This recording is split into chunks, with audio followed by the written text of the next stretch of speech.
Bonjour à toutes, bonjour à tous, bienvenue dans ce journal. Nous sommes le lundi 22 juillet 2019 et voici les titres que nous allons développer dans cette édition.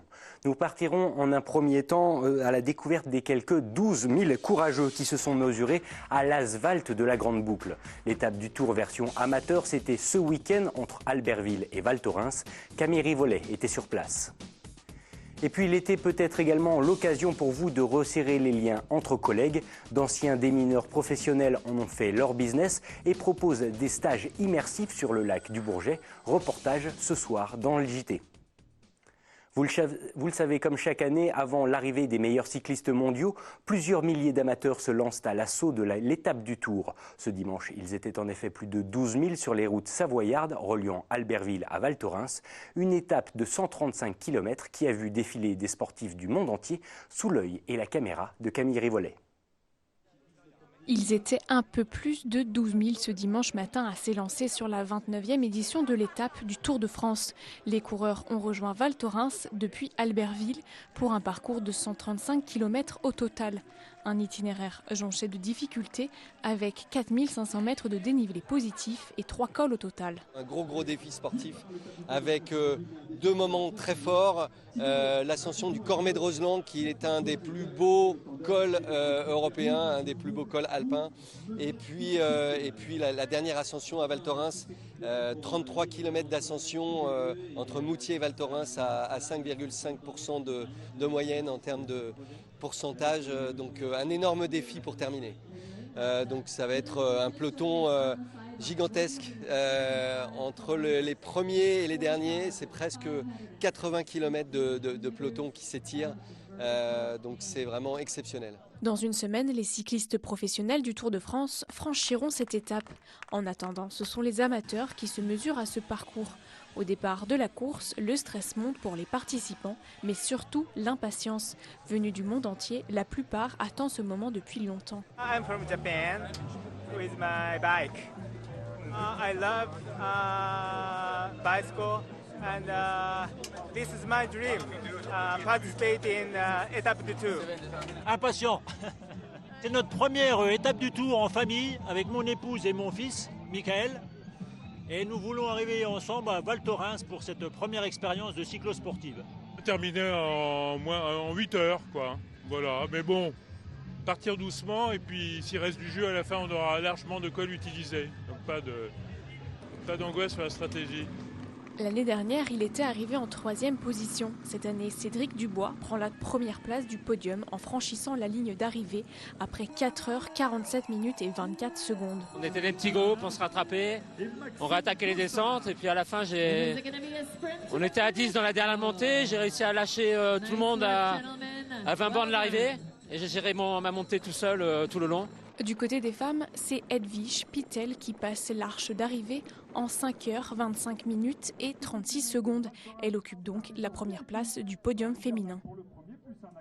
Nous vous en parlions ces dernières semaines. Le Conseil d'État du canton de Genève s'est lancé dans une modification de règlement de l'enseignement primaire, refusant désormais de scolariser les enfants suisses résidant en France à quelques rares exceptions près. Ce jeudi 18 juillet, Loïc Hervé, sénateur de la Haute-Savoie, a donc alerté Jean-Yves Le Drian, ministre de l'Europe et des Affaires étrangères, de la situation. Dans sa réponse, ce dernier convenait que, je cite, « la coopération transfrontalière dont les enjeux comprennent également la coopération sanitaire et l'indemnisation chômage des frontaliers peut s'améliorer ». Une réponse laconique qui laisse les élus du Genevois français vigilants et désarmés en vue de gros effectifs à gérer, et ce dès cette rentrée des classes 2019. Direction le village station d'Égée, à présent en Haute-Savoie. Depuis le début d'été, Michel Rostalski propose des balades pour découvrir les plantes locales et son métier de naturaliste.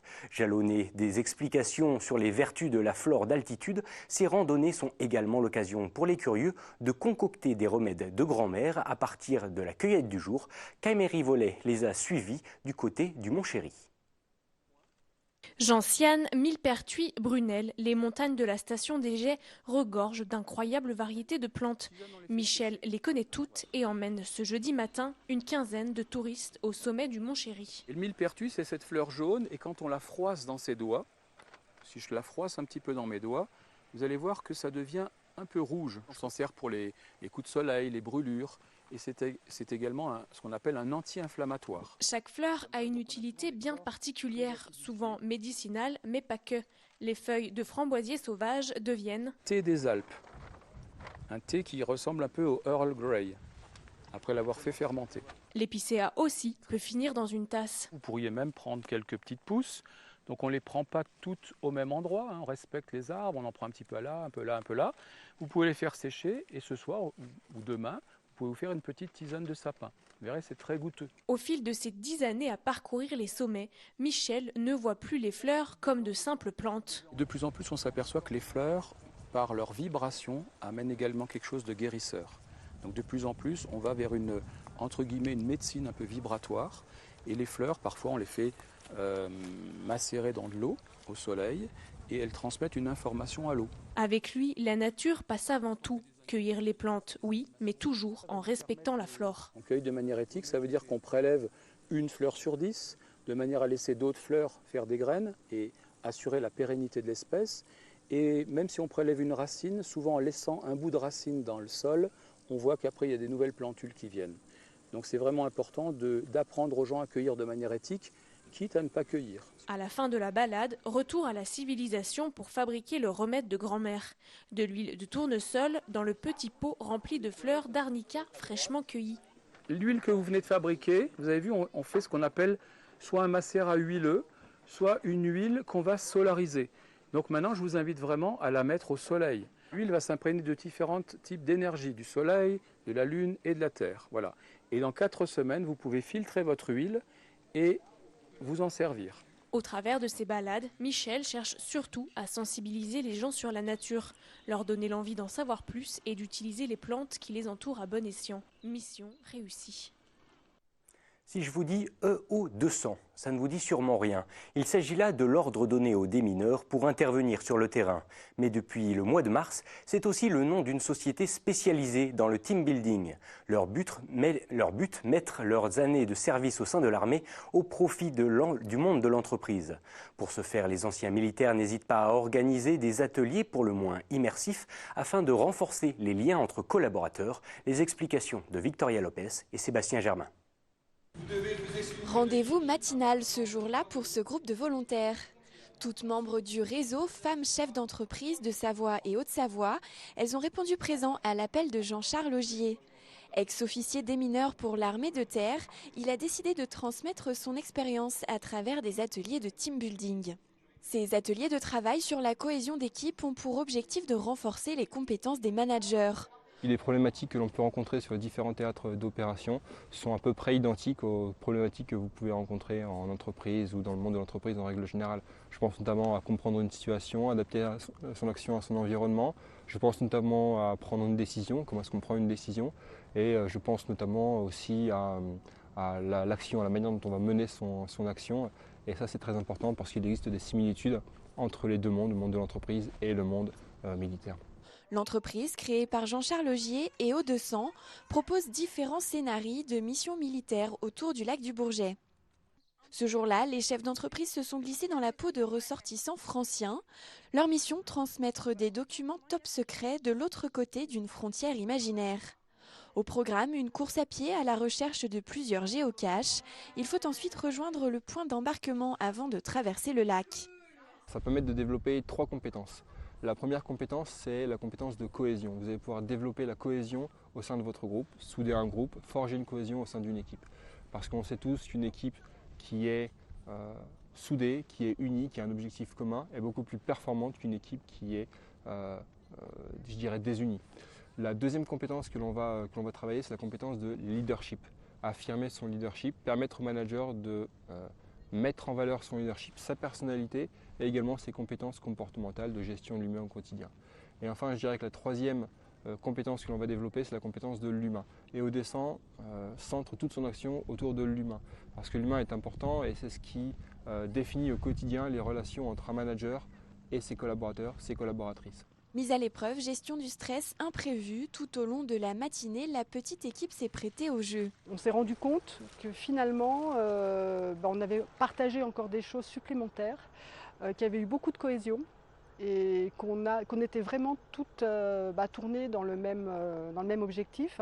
Et surtout, je pense qu'on a bien rigolé parce qu'en fait, c'est aussi notre objectif et notre leitmotiv, si on peut dire, c'est d'être professionnel, mais de pas de se prendre au sérieux et d'essayer de réussir en tout cas nos missions. Mission accomplie pour l'équipe rentrée ce jour-là saine et sauve et à bon port. Ce vendredi, cela faisait 50 ans que l'homme a pour la première fois marché sur la Lune. Un vieux rêve de l'humanité qui déclenche encore aujourd'hui des passions. Fabien Robineau était chercheur en neurosciences. Il a décidé de changer de vie et de créer l'expérience Virtual Cortex. Une sorte d'escape game en réalité augmentée vous permettant de devenir pour quelques heures un astronaute embarqué dans la Station spatiale internationale. Immersion signée Sébastien Germain.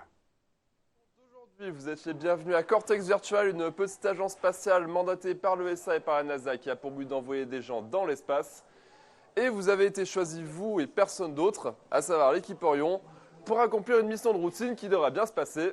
Ou en tout cas, c'est ce qu'on espère. À Cortex Virtual à Annemasse, le ton est donné. Vous voilà plongé dans l'univers des astronautes de la NASA. Dans cet escape game d'un nouveau genre, le but n'est pas de s'échapper d'une pièce, mais bien de réussir une mission en équipe. Vous mettez d'abord la visière sur vos yeux, le reste du casque derrière sur votre tête et vous avez à l'arrière une vis de serrage qui vous permettra, comme son nom l'indique, de régler le serrage du casque sur vous, le but étant que vous soyez les plus confortables avec le matériel. Vous aurez également à votre disposition une paire de manettes qui ressembleront donc à celles-ci et qui représenteront vos mains dans l'expérience. Vous l'avez compris, ici, tout est une question de réalité virtuelle. La direction donc pour chaque membre de l'équipage, son poste de travail ou plutôt une petite salle dans le noir.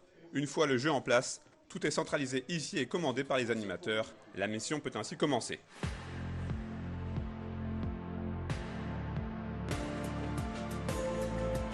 Complètement immergés dans l'univers spatial, les joueurs et les joueuses oublient tout ce qui les entoure. Et après 45 minutes, c'est la libération et la victoire pour ce petit groupe qui s'en est assez bien sorti. C'était génial, on s'est bien marré, c'était assez dingue dans le sens où c'est vraiment bien fait. Et puis c'est vraiment un travail d'équipe, donc c'était intéressant d'être avec d'autres collègues. Et puis voilà, on s'est bien marré, c'était cool. C'est super, parce que du coup, si on collabore pas, on n'y arrive pas du tout. Donc il faut s'écouter parler, il faut laisser les autres parler, sinon on perd à coup sûr. Donc ouais, c'est un beau jeu collaboratif. À l'origine de cet espace, pas comme les autres, Fabien Robineau, cet ancien chercheur en neurosciences à Genève, a cherché à lier son ancienne activité et le côté cohésion de groupe. On essaye que les gens aient un épanouissement, disons, par leur pouvoir créatif et leur pouvoir créatif collectif. On essaye de plus en plus de se rapprocher de sensations réelles, même si ça reste de la construction virtuelle. D'ailleurs, je dis souvent que même s'il y a un gros effet waouh pour tous les joueurs qui passent aujourd'hui, je leur explique que l'expérience qu'ils ont vécue est à la réalité virtuelle, ce que Charlie Chaplin était au cinéma il y a 100 ans et que dans 5 ans, 10 ans ou 15 ans, ça va être dément la différence qu'il pourrait y avoir par rapport aux expériences qu'ils ont vécues là. Et en plus de son escape game, Virtual Cortex propose un service self-bar qui a déjà fait ses preuves. Rendez-vous donc à Annemasse pour une activité plus qu'immersive. Nous voici déjà à la fin de cette édition. Merci à toutes et à tous de votre fidélité à l'info sur 8 Mont-Blanc. Merci à toute l'équipe. Vous pourrez bien sûr revoir ce programme sur nos réseaux sociaux. Quant à moi, je vous souhaite une très belle soirée et à très vite sur notre antenne.